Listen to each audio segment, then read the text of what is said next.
Виница покажува многу добри економски приходни параметри. За една година компаниите во општината генерирале повеќе од 340 милиони евра, приход што е најголем досега, но и со најдобра тенденција.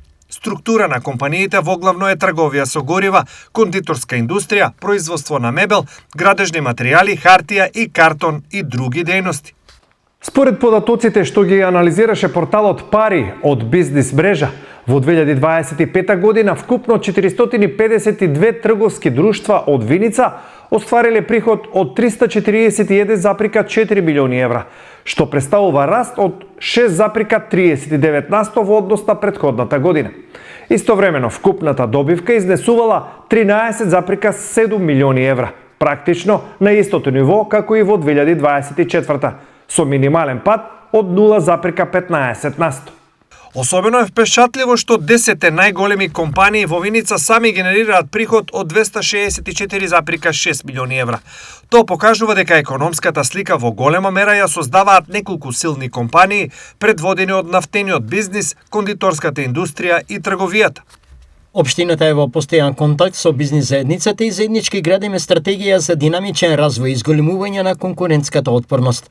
Нашите компании имаат поддршка во секој сегмент и комплетно се ставаме во функција на бизнисот.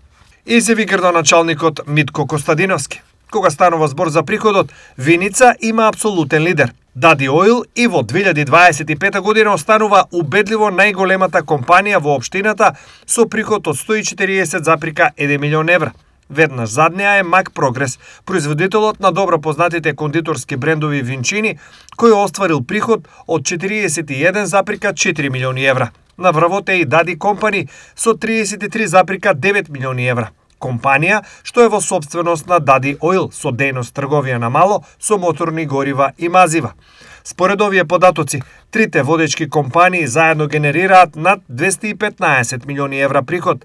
Практично, тие сами ја создаваат главната економска тежина на Виница. Иако 10 најголеми компании во Виница во 2025 година оствариле приход од 264,6 милиони евра, нивната заедничка добивка изнесува 9,26 милиони евра. Тоа значи дека на секој 100 евра приход во просек остануваат помалку од 4 евра чиста заработка. Бројките покажуваат дека виничката економија се потпира на дејности со голем обем на работа, но со релативно ниски маржи, каде што секое зголемување на трошоците директно влијае врз профитабилноста.